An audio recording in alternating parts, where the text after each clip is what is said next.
It's springtime in the orchard, and that means we have to do some maintenance. Stick around and I'll show you what we're going to do today. Okay guys, welcome back to Ashmore Arboretum, and today on the homestead it is the end of March. We have a beautiful 60-degree spring day, and I'm going to be out here in the orchard doing a little bit of maintenance. Now, one of the first things I'm going to do is it is time for us to go ahead and spray these fruit trees. And I have my mixture already set up here where I have our orchard spray, and I have a little bit of copper sulfate in here. And what that's going to do is that copper sulfate is a fungicide. And that's going to help prevent the peach leaf curl. That's going to help prevent cedar apple rust and a couple other of the fungus and fungi that we have to deal with here in southern Illinois. But there's also some insecticides in here that will take care of some of the early spring insects that like to prey on these young fruit trees. Now I'm going to take you along and I'm going to show you exactly what we do.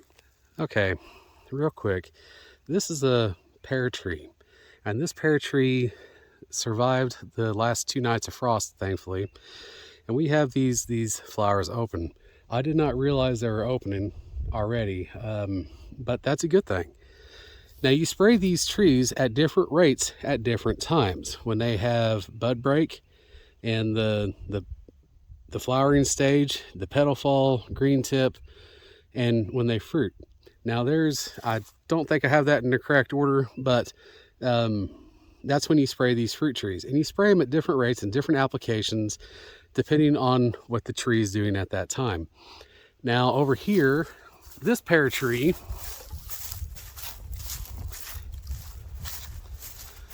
if you recall from an earlier video, let me see if I can back out here just a little bit.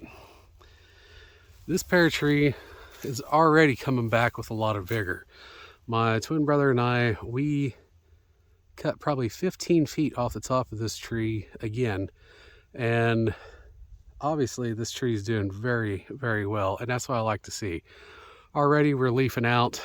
I see some other buds over there that are getting ready to pop, and that's what we like. It does look like it did get a little bit of frost nip on some of the newer shoots, but that's okay. There's enough here, it's going to come back.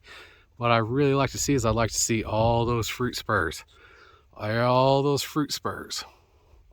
Each one of those hopefully will produce some pears. Now, just because it has a fruit spur on it doesn't mean it's going to produce a pear. Well, baby. Well, good. Yes, you can, and put them in a hole, okay?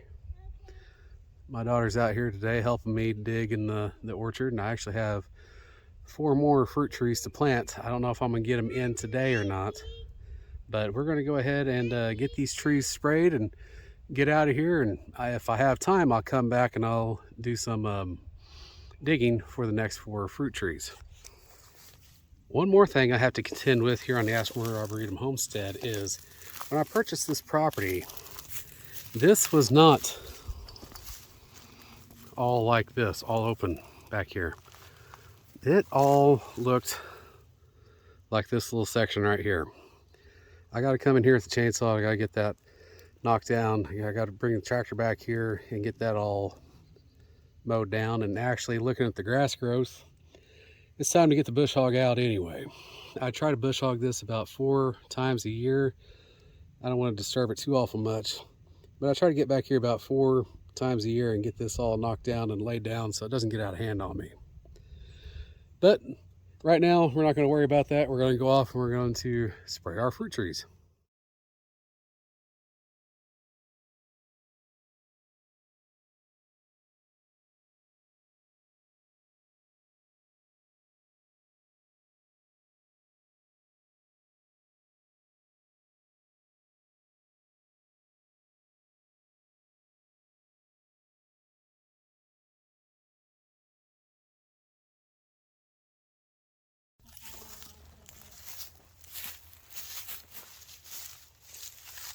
All right, folks, now that we have the spraying regimen done right now, which I will spray again in probably 3 weeks, it is time to go ahead and fertilize our mature fruit trees.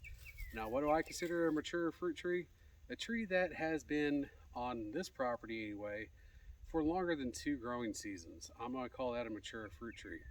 And what I have here is I have some fertilizer spikes. Now these spikes are about 4.5 inches long, about 1 inch in diameter, and they have a guaranteed NPK ratio of 8, 11, 11. Now, I want this because the potassium and the phosphorus is what helps grow large fruits. The nitrogen is what gives your tree that real flush of green and makes it look real vibrant in the spring and summer. But the way I'm going to do this is a little unconventional. The manufacturers recommend you take a hammer, you put the plastic cap on the end of it, and you bang it into the ground. I'm not going to mess with that. I'm really not. I really don't care to. This is kind of a ways from our house, and I don't want to carry that stuff back and forth. But I am going to show you how I fertilize our fruit trees using these fruit tree spikes. This right here is one of those fruit tree spikes up close. I take these fruit tree spikes and I break them in half. And the reason I do this is you're only supposed to use 2 of these spikes for every 2-inch diameter of these trees. Well, I'm going to go ahead and go around these trees. They're only about 3 inches in diameter. So what I'm going to do is I'm going to dig a little bit at the drip line all the way around this and I'm going to break these apart, and I'm going to put 4 of these halves around this tree. Let me show you how I do that real quick. Okay, the drip line of our tree is about right here. Now, if I was just to put one of these spikes, just one of these spikes out here, I don't think I get as much coverage. And I want to try to get as much nutrients to the root system of these plants as I possibly can. So I'm going to use my shovel like a dibble, go down at the drip line. I'm going to drop 1/2. I'm going to push it down in there. Yeah, go ahead and step on that, Dave, and close it back up. Now I'm going to close it up. Now, when it rains next, that immediately is going to start disintegrating and drawing moisture and releasing the nutrients into the soil around this tree, and the roots are going to be able to uptake the minerals that this thing is putting off. So I'm going to go ahead and around here, watch my daughter struggle to break that. And I'm just going to go to the 4 corners of this tree, right at the drip line. Again, using my shovel as a dibble. Now I want this to get down there at least 6 to 8 inches. There we go. I'm just going to step on it. All right, hand me that other one, babe. I'll go get another one over there.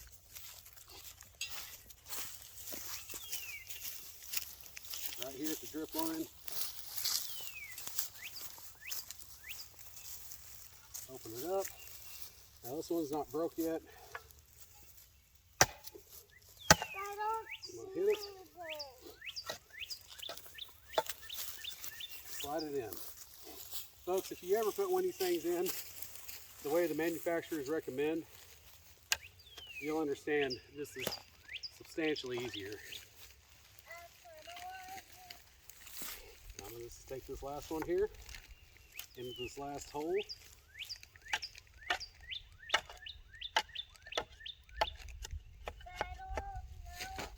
There. All right. And now this apple tree has been fertilized. All right, folks, so I just showed you how to fertilize one of these fruit trees. Now I'm going to go ahead and spend the rest of my afternoon fertilizing the rest of my mature fruit trees, the ones that I deem mature, being in the ground for at least 2 growing seasons. Hopefully in the late summer and early fall, when we begin to harvest our fruit, we'll see that this fertilization right here at the early spring made a difference.